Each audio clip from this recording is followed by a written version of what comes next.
예수께서 빌립보 가이사라 지방에 이르러 제자들에게 물어 이르시되 사람들이 인자를 누구라 하느냐.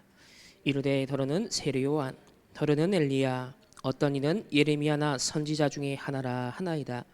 이르시되 너희는 나를 누구라 하느냐. 시몬 베드로가 대답하여 이르되 주는 그리스도시요 살아계신 하나님의 아들이시니이다.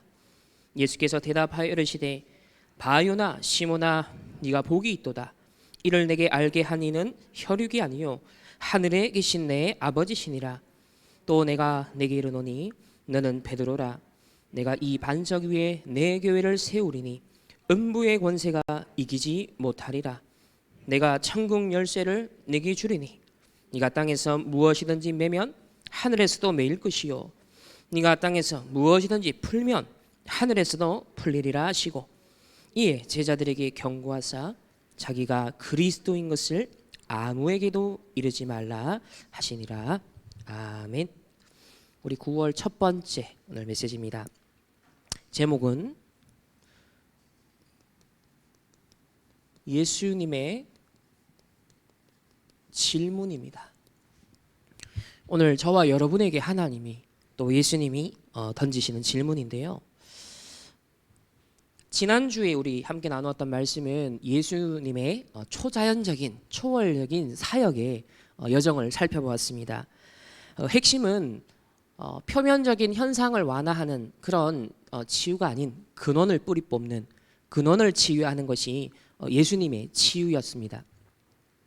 이 예수님의 초자연적인 많은 기적, 표적, 이 사역의 본질적, 궁극적 의미는 무엇이었습니까? 인간의 이성적, 논리적, 또 내가 경험적, 우리가 갖고 있는 기준이 있죠. 예수님은, 하나님은 거기에 갇히지 아니하신다.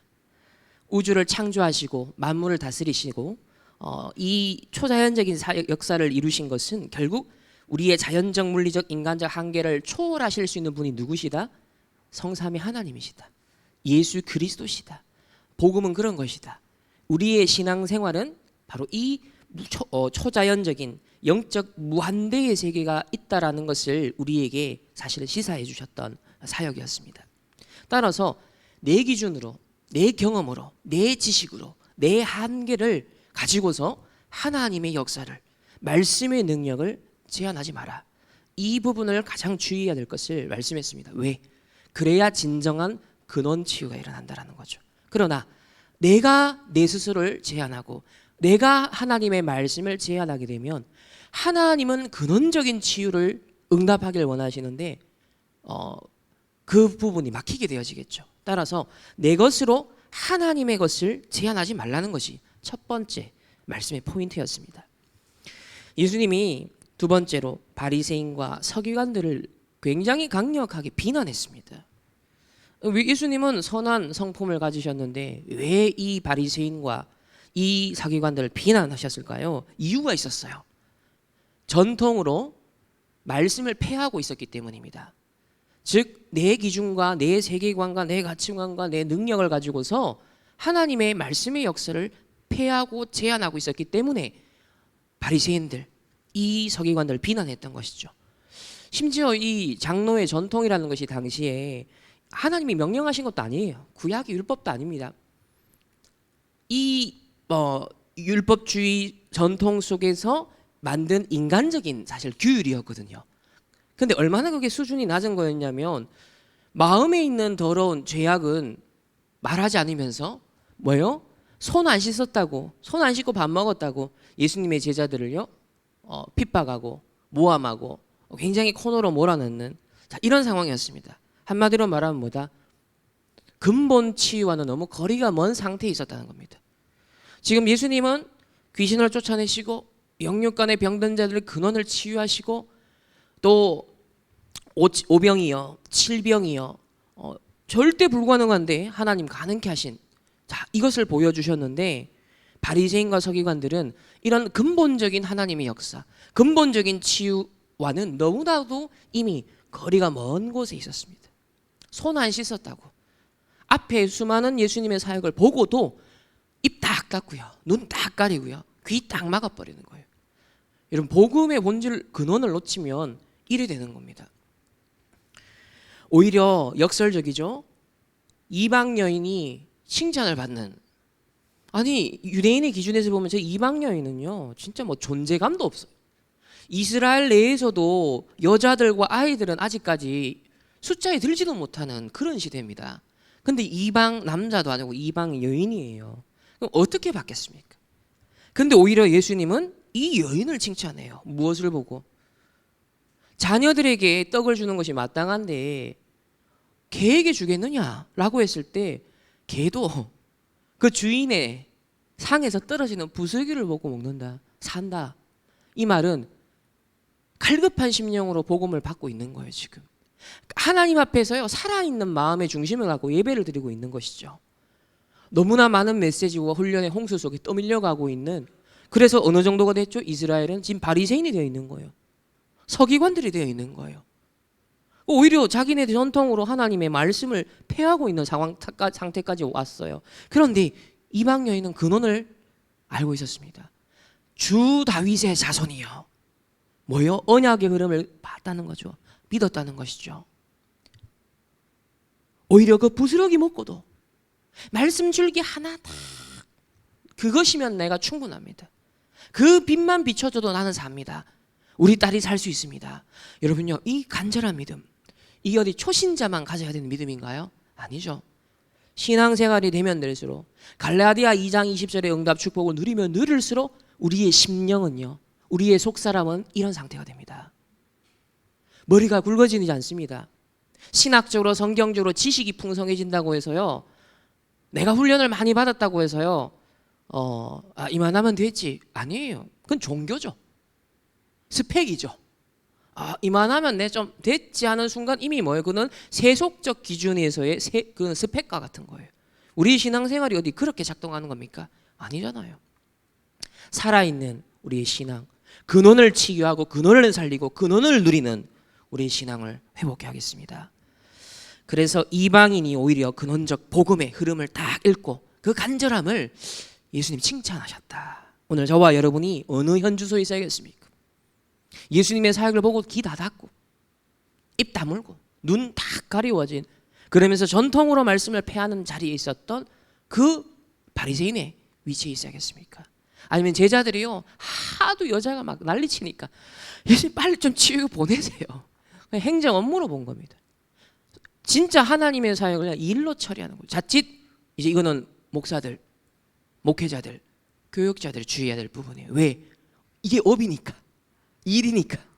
교회를 섬기고 헌신하고 하는 게 우리 일이 돼버리면요, 하나님의 본질적인 것을 늘 받아들이고 하나님의 백성들에게 그걸 전달하는 것이 본질이어야 되는데, 그거 만약에 놓쳐버리면 사실은 죽은 겁니다. 그거 없으면 이미 죽은 거예요. 그래서 가장 본질적인 부분에, 근원적인 부분에 우리의 마음이 항상 열려 있어야 되고 우리의 관심이 그것을 향해 있어야 된다. 자, 그렇게 말씀을 드렸습니다. 자, 오늘은 예수님의 질문입니다. 이 본문은 뭐 여러분, 저와 여러분 뭐 더 이상 설명을 하지 않아도 내용적으로는 다 아는 건데요. 근데 오늘 이 말씀을 만났단 말이에요. 그럼 이 질문 속에 오늘 찾아내야 될 것들이 있겠죠. 자, 먼저 서론에서는, 자, 저와 여러분의 영적 현주소는 그리스도 안에서, 복음 안에서 찾아야 되겠죠. 항상 매 순간순간마다. 이건 한번 고정됐다고 해서, 뭐 한번 좀 세팅됐다고 해서요 지속되는 게 아니에요. 신앙은 살아있는 겁니다. 물은 뭐죠? 계속 흘러가죠. 고여있지 않습니다. 고여있으면 썩기 마련이에요. 냄새나기 마련이에요. 계속 흘러갑니다. 살아있다라는 건요 계속 흘러가는 거예요. 복음 안에 나의 영적 현주소를요 계속 찾는 시간이 있어야 돼요. 이래 되면 뭐가 보이냐면 아주 중요한 하나님의 흐름이 보입니다.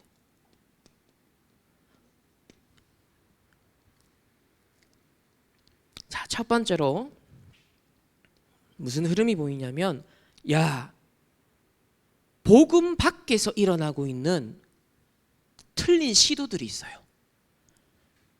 성경의 창세기 6장에 네피림 시대가 나옵니다. 이 네피림이라는 것은요, 나팔, 추락하다, 타락하다, 떨어지다. 하나님을 대적하여 도전했던 이 천사장, 이 사단 마귀가요, 결국은 천상에서 쫓겨나서 공중권세 잡은 자가 되었습니다. 자, 이 네피림이 하나님을 대적했는데 오늘날에도 명상운동을 통해서요, 내가 내 인생의 주인이야, 내 마음을 다스리는 최종 결정권자야, 여러분 이렇게 나옵니다. 그뿐만 아니라 세상에서 일어나는 모든 운동들, 종교들 보세요. 전부 다 내가 주인 된, 창세기 3장 사건의 원죄 사건의 핵심이 뭡니까? 내가 하나님처럼 될 수 있다, 이 유혹에 넘어간 거 아닙니까? 그래서 하나님 없이 내가 내 인생 주인, 구원자 될 수 있음을 오늘날에도요, 주로 프리메이슨, 뉴 에이지, 유대인과 같은 3단체, 또 불교, 템플 스테이, 마음 챙김 명상, 다 영적인 본질과 흐름은 동일합니다. 뭐죠? 성삼위 하나님 없이 내가 무한대의 세계 찾겠다는 것입니다. 이런 인본주의 바벨탑 운동이 계속 일어난다. 자, 이때 저와 여러분에게 하나님 원하시는 것은 다른 게 아니겠죠. 복음의 묵상 운동을 일으켜라. 바리새인 서기관처럼 말씀을 패하지 말고 이방 여인과 같이 복음을 묵상하라. 그 복음의 영적 흐름을 딱 따라가라는 겁니다. 성삼위 하나님을 누리는 묵상이 우리에게 있어야겠습니다. 그래서 보좌의 축복을 누리는 기도의 그 첫 번째가 뭐죠? 성삼위 하나님이 지금 나와 함께 하심을 고백하고 누리는 것입니다. 복음 묵상 포인트의 제 첫 번째, 하나님이 누구신가? 신학에서도요, 신론이 제일 먼저 나와요. 하나님이 누구신가? 그 하나님이 지금 바로 나와 함께 하신다. 이 성삼위 하나님을 인식하고 누리는, 그래서 그것으로 먼저 내 삶이 영적으로 풍성해져야 힘이, 치유가 일어나는 것이죠. 자, 두 번째로 나의 영적인 현주소. 지금 여러분의 영적인 현주소가 어디에 있습니까? 결국은 우리의 삶은 계속 연속적이고 이어지고 있습니다. 따라서 리듬을 타야 된다. 영적인 리듬을 타는 것이 참 중요하죠. 운동도 갑자기 해버리면요, 몸에 무리가 오죠. 근데 슬슬 리듬을 조금씩 몸 풀고 호흡도 조절하고 근력도 조금 깨워주고 이래 하다 보면 리듬이라는 게 있죠. 그러면 훨씬 수월하고 할 수 있습니다. 자, 그럼 어떤 리듬이 있죠? 우리의 삶에 당연한 리듬이 있습니다. 자, 아침이라는 것이 있습니다. 딱 시간은 정해져 있지 않죠. 여러분 업에 따라 다른데 아침은 딱 일어나자마자 눈 뜨자마자 준비하는 거죠. 눈 뜨자마자 성삼위 하나님을 누리는 겁니다. 하나님의 형상을 회복합니다. 생기를 나에게 불어넣습니다. 에덴 동산, 오늘의 만남, 오늘의 일, 업, 학업, 현장, 거기에 에덴 동산의 축복이 회복되도록 아침에 준비하면서요, 계속 복음을 누리는 거예요. 성삼위 하나님과 특히 보좌의 축복, 오늘도 내 배경이 무엇인지를 다 마음에 담는 거예요. 이게 처음에는 한 1분 정도 자리에서 일어나기 전에 잠시 묵상하고요, 눈 뜨자마자 주는 그리스도시요 살아계신 하나님의 아들이십니다. 오늘도 성삼위 하나님이 나와 위드 임마누엘 원넷으로 함께 역사하여 주옵소서. 그러면서 양치하고 세수하고 샤워하고 뭐 여러분 식사도 하고 준비하잖아요. 그럼 적어도 아침 시간 여러분 한 1시간 정도 된다. 전도자는 계속 이동하면서도 그 시간을요 누린다는 거예요. 보좌의 축복을 먼저 내게 임하도록, 내게 임하도록. 그리고 현장에 이동할 때는요, 현장의 전달을 계속 하는 겁니다. 두 번째는 본격적으로 여러분 이제 현장에서의 활동이 있잖아요. 낮 시간, 만남, 일, 업무 있단 말이에요. 그럼 주로 이제 활동을 한단 말이에요. 이때부터 뭐죠? 정신이 없죠, 사실은. 쳐내기 바쁩니다. 특히 보좌의 축복 아침에 누리는 여유 조금이라도 가진 사람과 그렇지 않은 것은요, 우리의 낮의 활동의 모든 질을 좌우합니다. 영적으로 봤을 때 질적인 차이가 난다는 것이죠. 그래서 말씀을 붙잡고 아침에 여러분 기도 수첩이든 그 전날 밤이든 어쨌든 강단이든 말씀을 하나 딱 잡는 거예요. 왜냐하면 전체 우리 강단과 본부 흐름은 함께 가기 때문에 하나 딱 잡으면 됩니다. 구절 하나, 단어 하나 잡아도 괜찮아요. 제목 잡아도 괜찮습니다. 말씀을 다 근거를 해서요, 뭘 누려야 되냐면 의미를 찾고 누려야 됩니다. 오늘 내가 가는 이 현장, 하는 이 일, 이 만남의 의미가 뭐냐.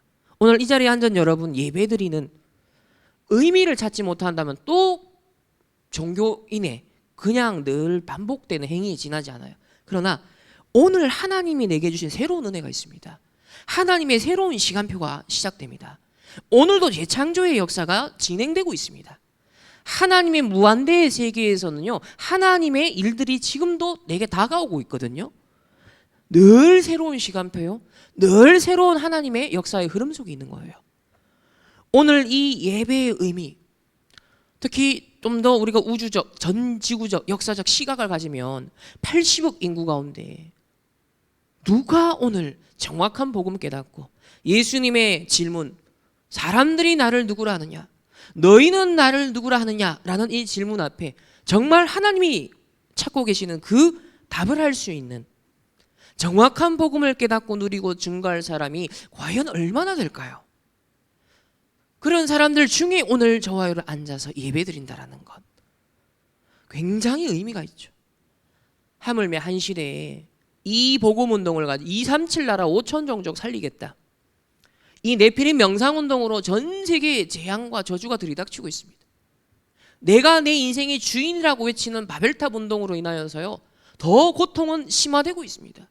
세상 과학, 기술, 의학은 발전하는데 왜 아이러니하게도 정신문제자들 더 많이 생깁니까? 왜 더 자살자들은 많이 생기는가요? 왜 사회적으로는 갈등과 분쟁은 더 많이 생기고 왜 더 많은 가정의 문제와 이혼과 후대의 영적인 문제들은 계속 일어날까요? 육신적 조건만으로, 육신적 발전만으로는요, 인간의 문제가 해결이 안 된다는 것입니다.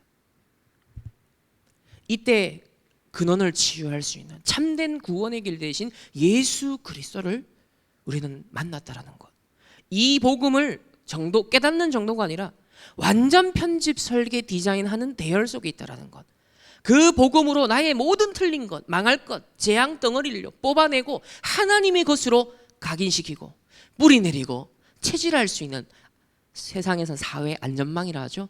우리는 이 복음의 안전망이 있다라는 것. 여러분, 그게 얼마나 위대한 것인지 아십니까? 누리셔야 돼요. 하나님 앞에 오늘도 이방 여인의 심정으로 정말 감격하셔야 됩니다. 의미를 찾아. 오늘 언약 잡는데요, 닫혔던 가정 가문의 문이 열리고요, 내 산업과 현장 학업의 미래의 문이 열리고요, 하나님의 나라가 임하면 흑암이 결박되는 거예요. 천군 천사가 동원되는 거예요. 정확한 언약 말씀 잡고 누릴 때 이런 하나님 나라의 일들이 진행되는다. 오늘도 그걸 찾아서 집중하고 내게 편집하는 예배의 시간, 의미가 있죠. 그래서 이 의미를 찾고 누리는 낮 기도, 이게 낮에 누려야 될 기도고요. 자, 세 번째는 또 하루를 마무리하는 밤이 있잖아요. 마침 시간. 자, 이때는 아무래도 좀 고요한 시간이 있겠죠. 또 밤 되면 아무래도 좀 더 몰입할 수 있는 분위기가 되죠.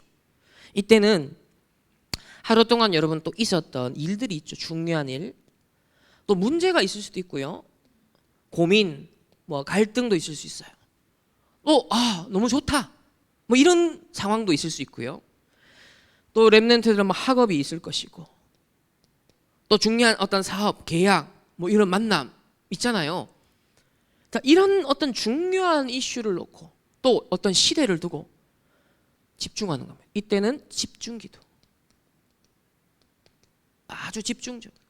나를 보좌화하고 그 일을 보좌화시키는, 나를 보좌화하고 그 사람을 보좌화시키는, 나를 보좌화하고 현장을 보좌화시키는, 네피림을 꺾고 하나님의 나라 임하도록 보좌화시키는 요 집중 기도를 해라. 왜? 저와 여러분에겐 그런 신분과 권세, 축복을 주셨기 때문에, 우리가 일어나 빛을 발하면 어둠은 떠나가게 되어 있기 때문에 여호와의 영광이 이미 너희에게 임하여 있느니라. 그러므로 일어나 빛을 발하라. 이번 여름에 많은 말씀 중에 저에게 가장 실제로 움직이게 만드는 말씀이 바로 그 말씀이었습니다. 이제 너에게 이미 빛이 임했으니 일어나 빛을 발하라. 그 부분을 놓고 지금 인도받고자 기도하고 있습니다. 그래서 명상운동을 넘어서는 진짜 하나님의 세계를 누리는 그런 집중기도를 하라 하셨습니다. 세 번째는, 자, 이렇게 영적 현주소를요, 이런 영적인 리듬을 쭉 타다 보면 뭐가 나오냐면 렘넌트의 여정이 나온다. 당연히 과정이 나오겠죠. 뭐 많은 설명을 이번 여름에 하셨는데 그냥 간단하게 오늘은 설명하면, 여러분이 뭐니 해도 이 시대에 복음 회복할 남은 자입니다. 복음 회복하고 누리고 전달할 남은 자. 이게 여러분의 정체성이에요. 이게 나의 사명입니다. 무조건 정확한 복음입니다. 원색적인 복음, 성경적인 복음, 이게 우리의 정체성입니다. 이 남은 자는 반드시 어느 여정을 간다? 남는 자로 간다. 이 남는 자는 복음을 그냥 회복만 하는 게 아니라 그 복음 안에 있는 무한대의 능력을 회복하고 도전하는 자입니다. 야, 하나님이 나와 함께 하시는데, 보좌의 배경이 나에게 있는데, 진짜 오직 성령이 너에게 임하시면 너희가 권능을 받고 땅끝까지 내 증인이 되리라. 실제 복음 안에 있는 능력을 회복하는, 그게 남는 자. 그러니까 저와 여러분이 지금 요 단계를 가고 있죠. 계속 요 단계. 이 남는 자는 반드시 어떤 시간표가 오게 돼 있다? 남을 자가 됩니다. 남을 자. 이 남을 자는 특히 우리 이제 후대들 문화를 회복하는 거예요. 이 명상운동, 네피림운동 하는 자들에게요, 모든 문화가 빼앗겨 버렸습니다. 시대의 흐름을 빼앗겨 버렸습니다. 4차 산업시대에도 빼앗기고 있습니다. 이 문화를요 회복하는 남을 자로 하나님 지금 렘넌트를 준비시키고요. 어제 OMC 수련회 하나님 지금 그렇게 지금 진행을 하고 있는 거죠. 하나하나. 그리고 남을 자는 반드시 남길 자의 여정까지 가야 한다. 왜? 언약이 또 끊어지니까. 또 시간이 지나면 기성세대가 되고 또 뭐예요? 점점 언약이 희미해질 수 있죠. 따라서 또 다른 언약의 계승자, 시대의 파수꾼을 세워야 되는 겁니다. 이게 우리 교회의 사명이요, 우리 중직자들, 렘넌트들, 우리 전도자들의 마지막 사명입니다. 복음이 지속되도록, 주님 재림 오시는 그날까지 우리 한국이 제사장 나라의 선교의 사명을 감당할 수 있도록 언약이 전달돼야 돼요. 그런 면에서 지금 전도자도 우리 한국 교계와 어떤 중요한 지금 이슈를 놓고 함께 성령의 인도받기 위해 기도하고 있는데요. 제가 남은 자, 남는 자, 남을 자, 남길 자, 이게 여러분이 가는 전체 여정의 좀 로드맵이다. 그럼 이 사이사이를 채우는 건 뭐 어마어마한 축복들이 있겠죠. 하나 있습니다.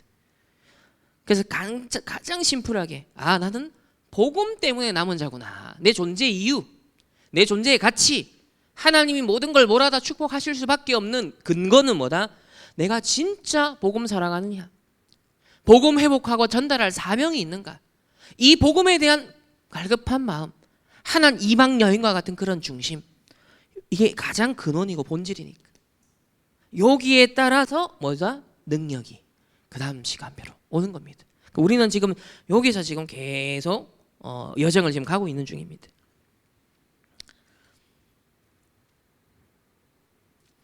여기에 쓰겠습니다. 네 번째는 이런 여정 속에 이번에 여름에 주신 미션이 있죠. 미래 살릴 저와 여러분은 플랫폼이고 파수망대요, 영적인 안테나다.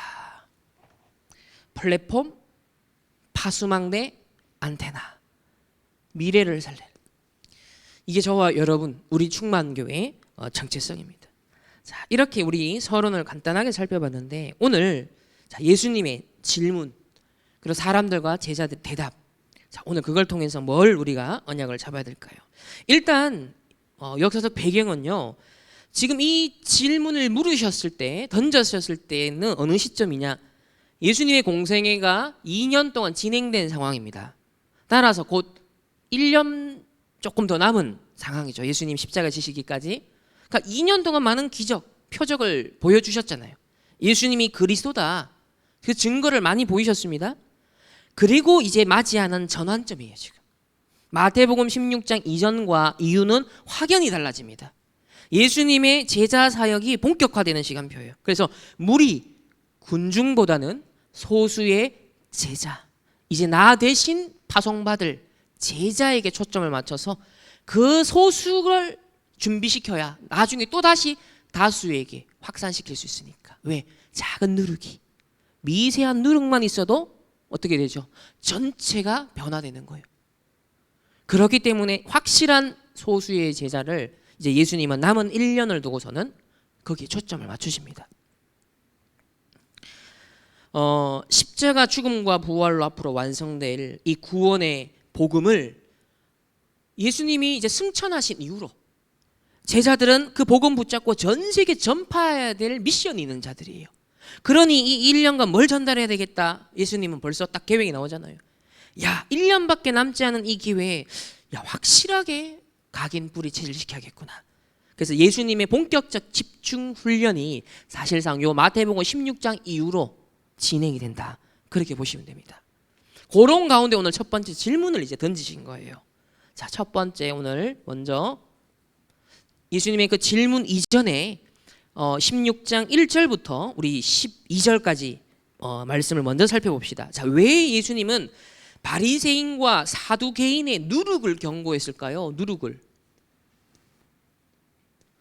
우리 앞서서 누룩에 대해서는 긍정적인 의미로도 배웠잖아요.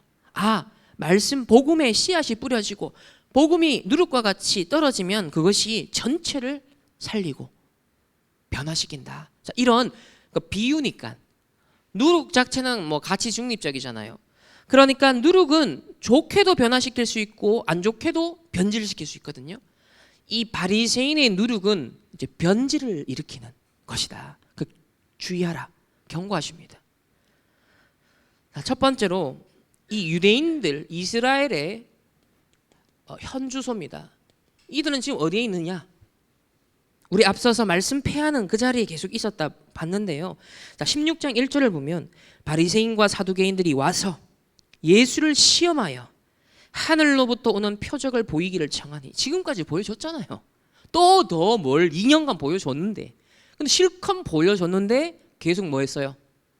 공격했잖아요. 더 어려움 주려고 상황을 만들고 그랬잖아요. 그러니까 사실은 들을 기가 없고 들을 마음도 없는 겁니다. 그러니까 표적을 굳이 얘네들의 동기를 충족시키기 위해서 할 필요가 없는 것이죠. 사실 이 바리새인들과 사두개인은요, 서로 이스라엘 안에서도요, 유대인들 안에서도 적대적 관계입니다. 적대적 관계. 예를 들면 이제 우리 정당으로 따지면 국민의힘, 더불어민주당이에요. 서로가 실권을 잡기 위해서 경쟁하는 관계거든요. 바리새인들은 주로 율법주의, 전통 이런 거 이제 목숨을 걸었고, 그래도 이제 영적 세계 있다 이런 건 인정했어요. 뭐 천사 이런 거 다 인정하고 부활 이런 거 다 인정했단 말이죠. 근데 이 사두개인 같은 경우는 세속화된 사람들이에요. 그러니까 얘네는 영적이 다 잃어버렸어요. 신앙도 잃어버렸어요. 그냥 물질주의, 성공주의, 자리, 명예, 주로 세속적 기준. 요게 이제 사두개인입니다. 그러니까 완전 인본주의 극치를 달리고 있고 바리새인들은 불신앙 속에 있는 것이죠.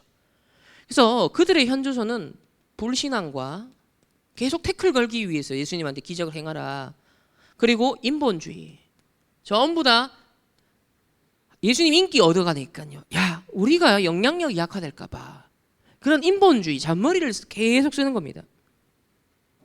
그러니까 적대적인 세력임에도 불구하고 예수님을 죽이는 데 있어서는요, 일치하는 모습을 볼 수 있죠. 3절에 보면 예수님이 하도 기가 차니까요. 날씨는 분별할 줄 알면서 너희들이 시대의 표적은 분별할 수 없느냐. 이때까지 내가 여러 차례 표적을 보여줬다. 내가 누군지. 이 시대의 표적을 너희들은 분별할 수 있는 눈이 없구나. 예수님 책망하시는 것이고. 이 말은 뭔 말이냐면 하나님이 우리에게 많은 기회를 주십니다. 말씀 주시고요. 뭐 훈련 쏟아집니다. 다 따라가기도 벅찰 만큼 많은 홍수 같은 보아의 메시지들 나오고 있거든요. 그럼 뭐 다 따라가야 되느냐? 다 해야 되느냐? 그럴 수 없죠. 우리 평시도 입장에선. 하지만 그 줄기, 핵심의 흐름, 그리고 어떤 예를 들면 토요일 날 핵심 메시지, 산업 선교다. 뭐 한 가지를 확실하게 내 것으로 만드는 건 있어야 돼요. 강단과 연결시켜서 전체를 계속 집중할 수 있는 하나는 확실히 있어야 되는 겁니다. 그러니까 유대인은 많은 표적, 기적 보여줘도 또 보여달래. 우리가 많은 말씀 받고도 또 뭐 새로운 말씀 없습니까? 이게 아니에요. 이미 보여준 것 속에 증거를 잡고 편집을 해야죠. 그게 내게 완전 각인되도록 만들어야죠. 그러니까 전도자는 본 현장이 있는데 우리는 그게 편집이 안 되다 보니까 그냥 말씀 쫓아가기만 바쁜 거예요. 하나를 잡고 확인을 해야죠. 하나씩. 그러다 보면 또 연결되고 이 맛을 봐야거든. 살아있거든요. 이거는. 그러니까 이거는 예수님이 시험하기 위해서 사실은 이러고 있는 것입니다. 두 번째로 이때 이제 제자들의 현주소가 또 나옵니다. 앞서 봤을 때는 귀찮으니까 빨리 그냥 일 처리하기 바빴어요. 행정적으로 처리하기 바쁜 수준이었어요. 의미를 못 누렸습니다. 아니 이스라엘 자손은 놓치고 있는 복음을 이 이방 여인이 깨달았다는 건 얼마나 소중합니까? 세계복음 언약의 관점에서 본다면. 근데 예수님 제자는 눈에는 그게 안 보였어. 그 가치가 안 보였어요. 그게 일이 돼버리면 그래 되는 거예요. 근데 제자들의 지금 이제 16장에 나오는 현주소를 보면, 자 6절을 보면요, 예수님이 뭐라 그러냐면 삼가. 이런 삼가라는 표현은 굉장히 예수님이 이게 힘을 주어서 강조하는 거예요. 다시 말하면 우리가 현실 버전으로 표현을 하면 굉장히 어떤 면에서는요 강한 어떤 목청도 크게 그리고 굉장히 강조하는 어떤 감정이 실려 있는 표현이다. 삼가. 주의하라. 자, 바리새인과 사두개인들의 누룩을 주의하라. 강조했습니다. 보면. 그러니까 메신저가, 목회자가, 전도자가 강단을 통해서 때로는 강하게 말하는 것들 있죠. 그 감정을 읽을 수 있어야 돼요.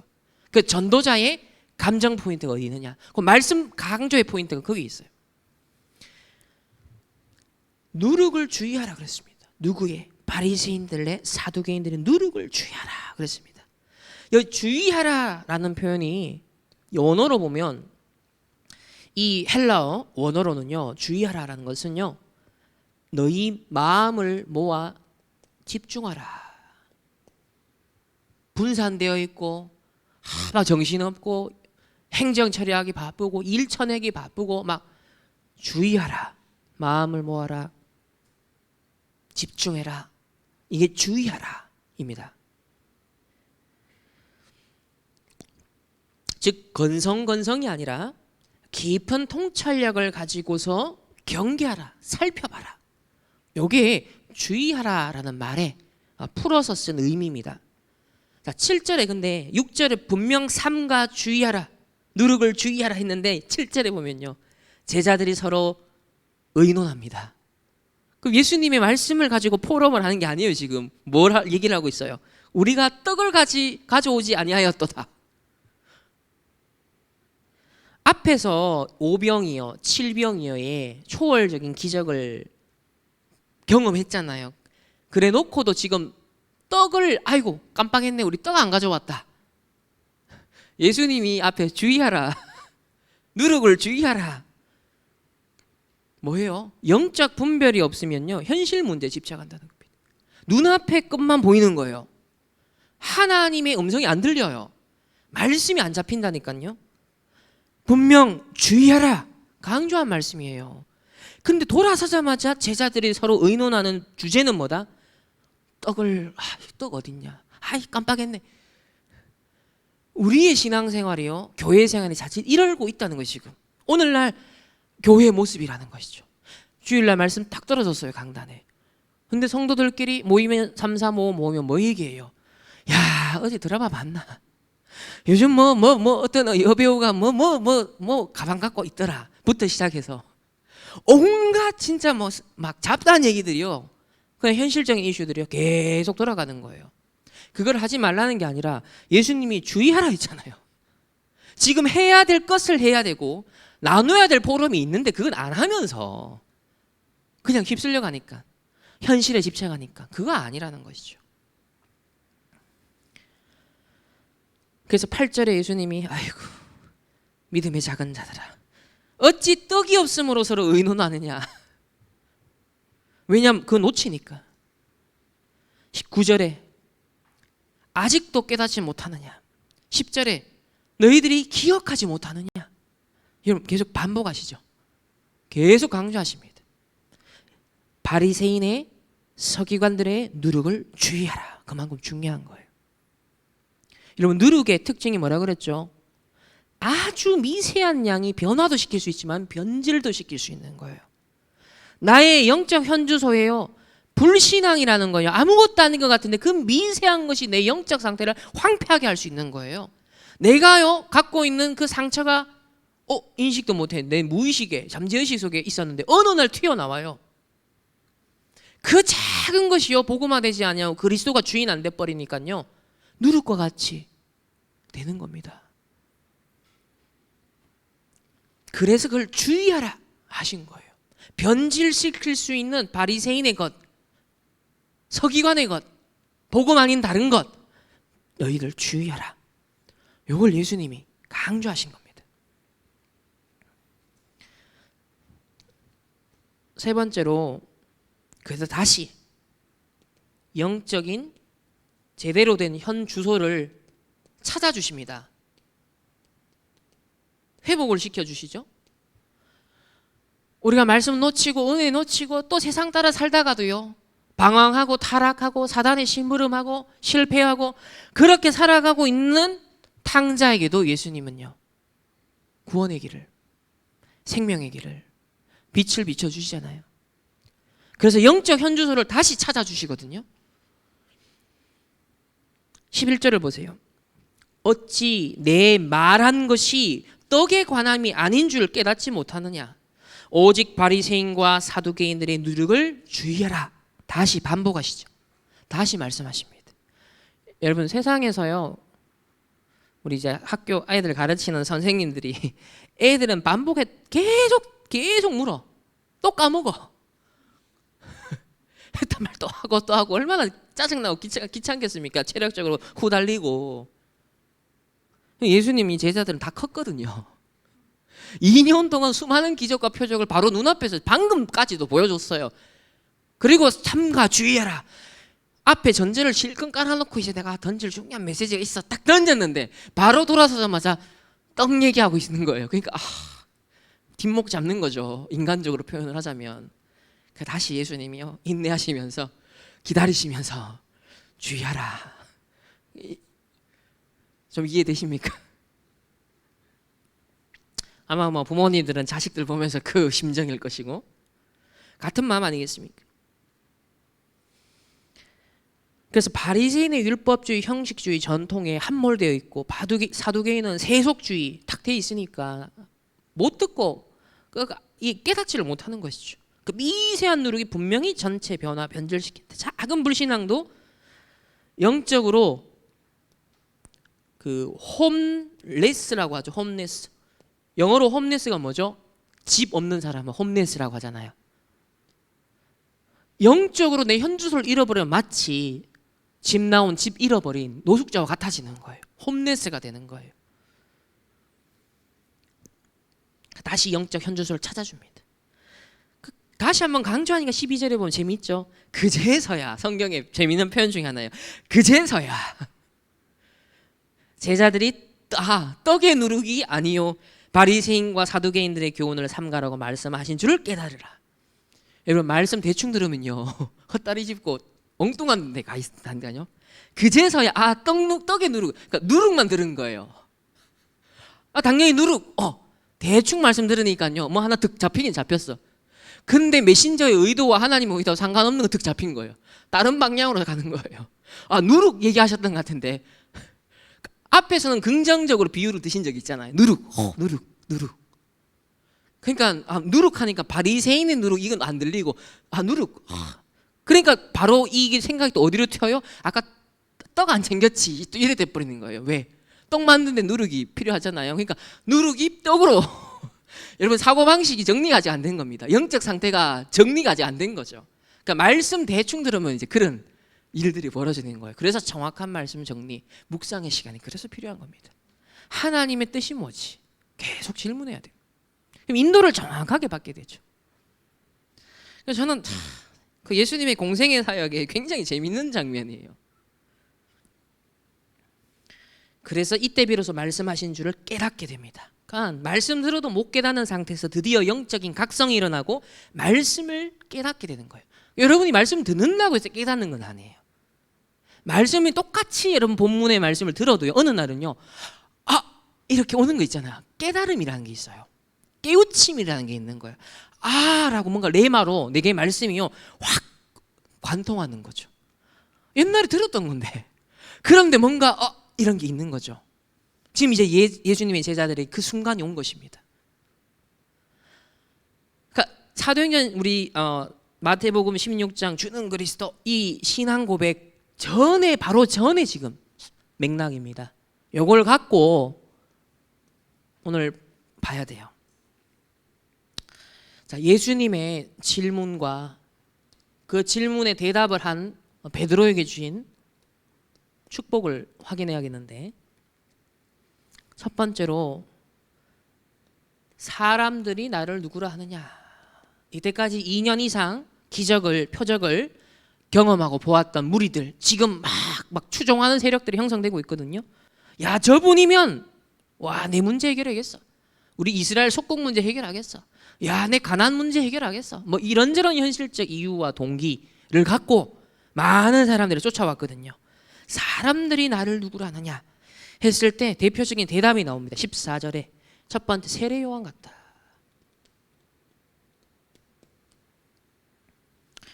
이 세례 요한의 특징은 뭐였습니까?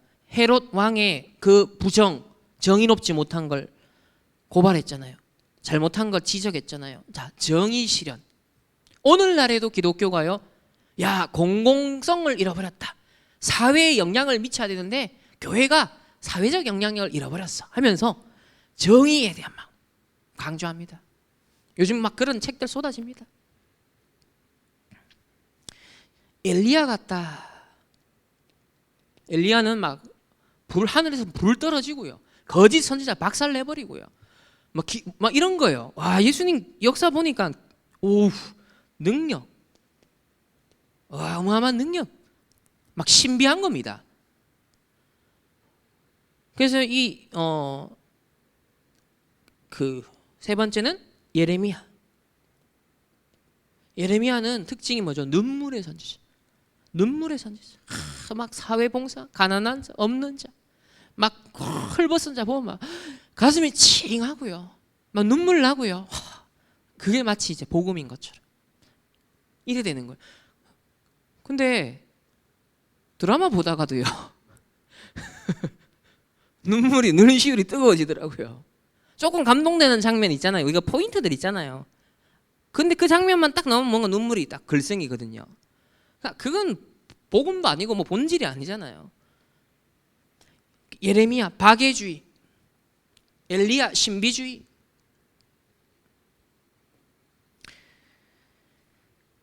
그리고 마지막엔 뭡니까? 선지자 중에 하나인 것 같다. 선지자 중에 하나인 것 같다. 이 종교 지도자죠. 종교로 본 겁니다. 이게 사람들이 당시 자기에게 빈 것, 없는 부분을 갖고 그리스도를 목격하였을 때 얻은 답들이었어요.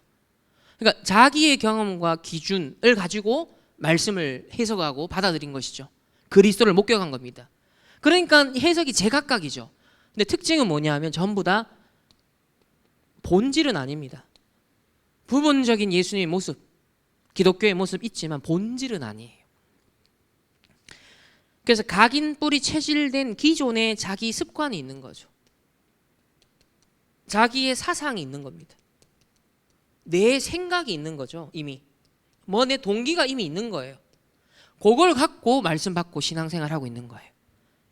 그러니까 본질에는 아직 접근을 못하고 있는 거죠. 이거는 복음 아니다. 그리고 그거는 재앙을 이길 수 없죠. 재앙을 이길 수 없습니다. 두 번째로 바로 예수님이 제자들에게 너희는 나를 누구라 하느냐. 너희는 제자들에게 물으십니다. 바로 이때 베드로가 주저하지 아니하고요. 참 하나님의 은혜죠. 그러니까 이게 베드로가 깨달은 것도 아니에요. 하늘에 계신 내 아버지가 깨닫겠다 했거든요. 주는 그리스도시요 살아계신 하나님의 아들이십니다. 예수는 그리스도 모든 문제 해결자. 하나님 떠난 인간이 하나님 만날 수 있는 유일한 길을 여신 참된 선지자. 하나님을 떠나 죄와 저주 가운데 지옥 배경 가운데 살아가야 됐던 인간에게 이 모든 흑암을요 몰아내고 어둠을요 몰아내고요 저주 재앙을 해결하시는 참된 제사장으로 오셨습니다. 만왕의 왕으로 마귀를 멸하신 사단이 이를 꺾으신 공중권세 잡은 자를요 무력화시키신 만왕의 왕으로 오셨습니다. 주는 그리스도시요 기름 부음을 받았다. 그리스도는 구원자십니다. 그 인생 최대 고백을 한 겁니다. 인간으로서 발견할 수 있고 누릴 수 있는 최고의 것을요 베드로가 고백을 한 거예요. 그러니까 예수님 2년 공생의 사역에서 나타나고 드러나길 원했던 핵심은 이거거든요. 그래! 내가 그리스도로 온 거야. 그 예언되었던 창세기 3장 15절이 성취되는 그 그리스도로 메시아로 내가 온 거야. 야, 이게 통하니까 예수님 베드로 보고 야, 이렇게 아마 반응했을 겁니다. 그러니까 예수님 바로 영적인 축복을요 막 쏟아부으십니다. 18절에 보면 내가 이 반석 위에 너희의 그 복음 신앙 고백 위에 그리스도를 고백한 너희 입술의 고백 위에 내가 내 교회를 세우리니 음부의 권세가 이기지 못하리라. 다시는 너희의 인생을, 너희의 가정을, 너희의 후대를, 너희의 교회를 사단이 이기지 못하리라. 반대로 말하면 이 그리스도가 아니면요 흑암이 지금도 24 역사하는데 완전 노예 포로 속국 생활해야 돼요. 엘리트 상관없습니다. 그냥 사단의 역사한 쪽 그냥 공격 계속 당해야 돼요. 꺾을 수가 없습니다. 막을 수가 없습니다. 그래서 반석 위에 그리스도가 세우신 교회가 나의 영적 현주소입니다. 음부의 권세가 이기지 못하는 것이 나의 든든한 영적인 배경이라는 것이죠. 이게 첫 번째 우리 주신 축복이에요. 어마어마합니다. 19절에 보면 내가 천국 열쇠를 네게 주르니 네가 땅에서 무엇이든 매면 하늘에서도 매이지만 네가 땅에서 풀면 하늘에서도 풀린다. 지금 주도권을요 사실은 하나님이 절대 주권자인데 마치 이 말씀은 뭘 지금 전달하고 있어요. 주도권이 너에게 있어. 이제 다시 말하면 네가 축복하면 전부 다 축복받게 돼 있지만 네가 만약에 묶어버리면 다 묶이게 돼 있는 거야. 네가 사람 살리면 다 살릴 수 있어. 근데 바리새인의 전통과 율법 선택하면 다 죽일 수 있어. 그러니까 여러분 이게 특별히 인간관계에서 현장에서요 네가 그걸 막아버리면 다 막혀. 근데 풀어버리면 다 사는 거야. 그 나의 한계에 갇히지 않을 수 있도록 하늘의 보호자의 문이 활짝 열리는 거예요.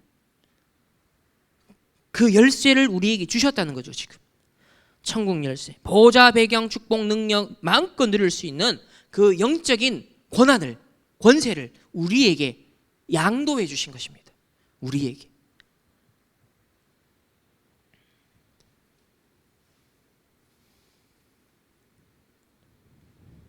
그 세 번째로 이 신앙 고백 이후로 신앙 고백 이후 첫 말씀, 첫 메시지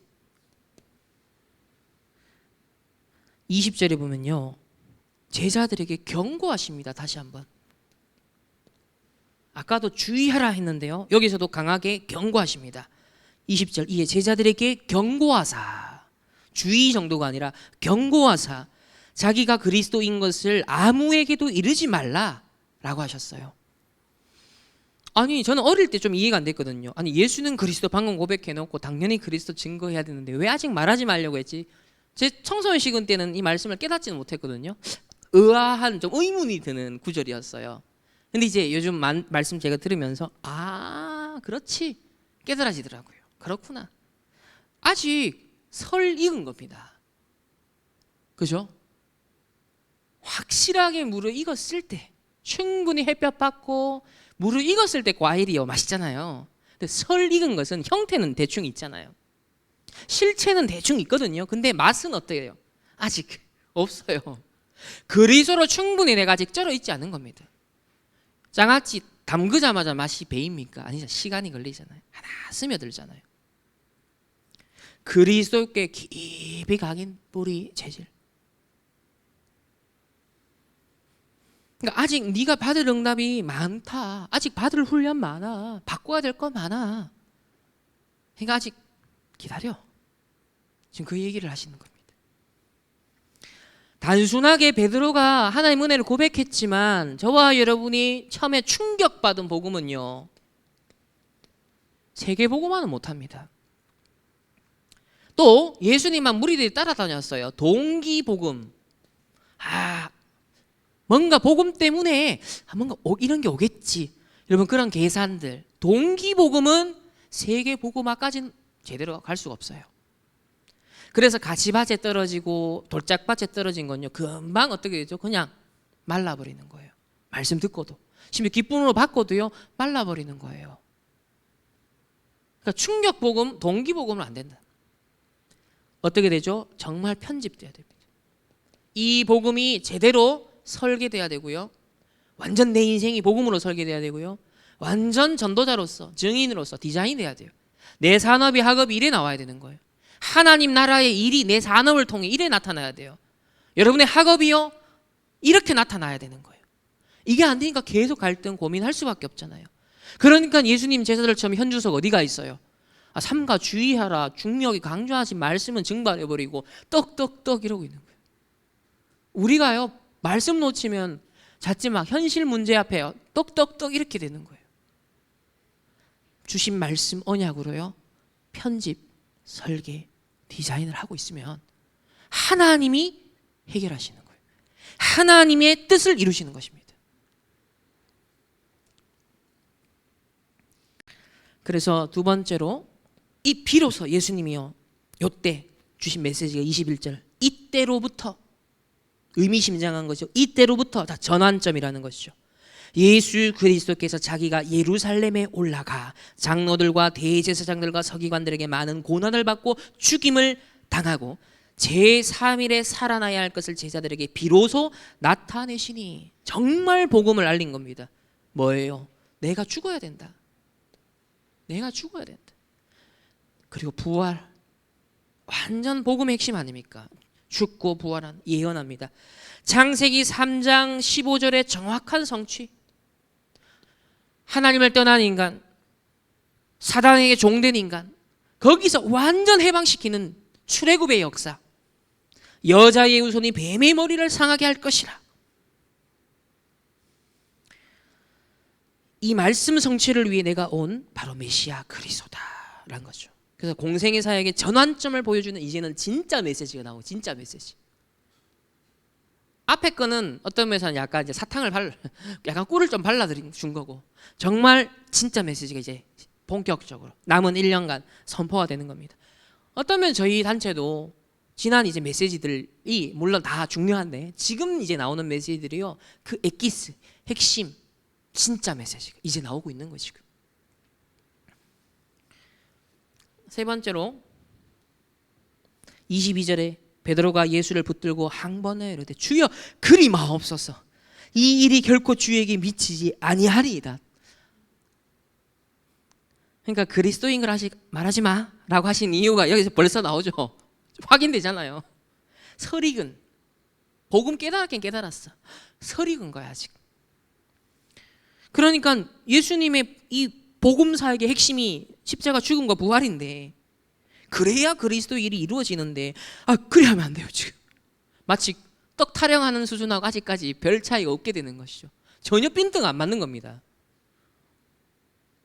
23절에 예수님이 돌이키시며 베드로에게 이르시되 사단아 내 뒤로 물러가라 너는 나를 넘어지게 하는 자로다. 아니 불과 바로 앞에 없수록 예수님은 흥분해서 축복했잖아요. 근데 바로 사단아 내 뒤로 물러가라 너는 나를 넘어지게 하는 자로다. 네가 하나님의 일을 생각하지 아니하고 도리어 사람의 일을 생각한다. 하나님의 일이 있고 사람의 일이 있습니다. 우린 주로 99.9%이 속에 있습니다. 사람의 일. 우리의 현주소가 저기에 있다는 것이죠. 사람의 일은요, 예수님의 인기를 염려했던 바리새인 사두개인의 인본주의 수준입니다. 또 삼가 주의하라 했는데 떡 문제, 현실 문제 염려, 고민, 의논하고 있는 제자들이에요. 또 베드로가요, 방금 보인 모습은 하나님의 뜻과 계획이 아니라 내가 이제 수제자인데 막 인간적 충성을 요 기회에 다시 한번 내가 확실하게 그냥 보여줘야겠다. 아시죠? 한번 잘 나가다가 이제 흥분된 상황에서 요 끝장내야 된다. 요번에 확실하게 내 이미지를 각인시켜야지 이 사람한테. 요런 심리예요 지금. 근데 완전 반대편에서 사단의 심부름하고 있어 지금. 사람의 일을 네가 생각하는도다. 그래서 우리 렘넌트는 특히 현장 가면, 앞으로 여러분 사회 가면 복잡합니다. 정신없습니다. 교회, 세상 어디를 가도요 시험, 낙심, 오해할 일 투성입니다. 근데 내 현주소가 만약에 거기에 있다, 여러분 평생 그냥 거기서 그냥 막 사람의 일 속에서 떡 이러면서 이런 평생 그냥 살아야 돼요. 그래서 내 현주소가 사람의 일이 아니라 1년 365일 평생 시험, 낙심, 오해, 갈등, 고민, 떡 이게 아니라 하나님 삼가 주의하라.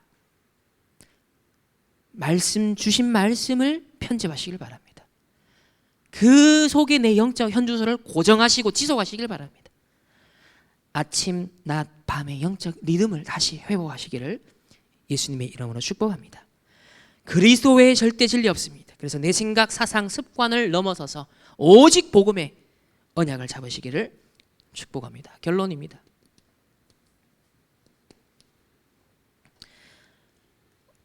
받을 응답이 아직 많이 남았다. 준비해라. 그래서 첫 번째, 어제 우리 OMC 장학생 수련회 쭉 강조하셨잖아요. 첫째, 묵상운동. 묵상운동. 아침, 낮, 밤, 저 다 묵상운동입니다. 저 리듬을 찾아내는 게 다 묵상운동.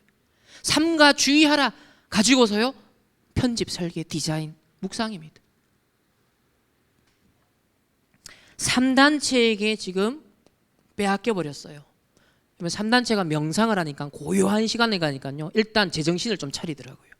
막 정신없이 막 쫓겨가는 인생에서요 잠시 호흡 깊이 하고요, 천천히 하고요, 그 제한된 집중, 선택적 집중의 시간, 공간을 딱 가져버리니까요 불교 수행하는 사람들의 멘탈이요 복음 영적 비밀 모르는 기독교인들보다 훨씬 낫습니다. 그 사람들의 판단이 훨씬 더 안정적이에요. 훨씬 더 이타적입니다. 내 개인 이게 아니라요 다른 사람의 것들을 헤아려요. 훨씬 이타적입니다. 근데 그게 종교에서 나온 거고 복음 아닌 데서 나온 거잖아요. 근데 일단 멈추는 시간을 가지면 훨씬 여유가 있게 되죠. 판단이 더 선명해집니다. 그래서 마음 챙김이라고 말하는 거예요. 근데 제자들이 주의하라, 즉 마음 챙겨, 예수님이 얘기했잖아요. 못 챙겼어. 떡 챙겨야 돼. 이거 찾은 거예요. 여러분 3단체에게 우리가 빼앗겼는데 이 집중을 우리는 떡 하고 있어요. 어떻게 하겠습니까? 생명의 영혼의 떡은 말씀입니다. 말씀 먹으시고 말씀 묵상하시고 진짜 진정한 우리의 영혼을 챙기는, 진짜 살리는 묵상 운동을 이번 한 주간 동안 새롭게 시작합시다. 그래서 하나님의 무한대의 세계, 빼앗겨버린 무한대의 영적 세계를 진짜 여행하고 누리는 이 즐거움이 있어요.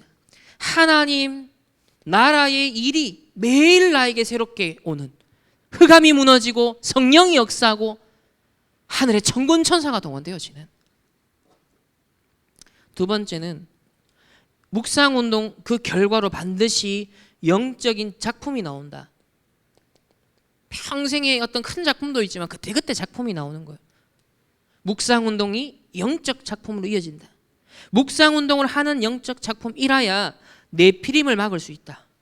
이 사단을 막을 수 있다. 우리가 이제 예배 때마다 말씀 듣고 잠시 묵상기도 하잖아요. 영적 작품하는 겁니다. 이제는 조금씩 더 작품하는 거예요. 마지막 세 번째로 어느 정도로 어제 주신 단어가 싱크탱크. 국가 정책을 결정하는데 싱크탱크, 대학의 싱크탱크의 도움을 받잖아요. 영적으로도 마찬가지입니다. 우리 렘넌트들은 이 정도로 준비해라. 전도 선교 앞으로 할 수 있도록 교회가 마음껏 세계복음할 수 있는 일에 두기고 같은 역할을 할 수 있을 만큼, 디모데같이 역할을 할 수 있는, 로마서 16장 제자들같이 역할을 할 수 있는 싱크탱크. 이게 딱 70 역량, 70 산업, 70 제자 싱크탱크. 이게 어디서부터 시작된다? 삼가 주의하라. 이게 묵상입니다. 삼가 주의하라. 이번 한 주간 이 말씀을요 다시 한번 묵상하시면서 예수님의 질문은 결국은 복음의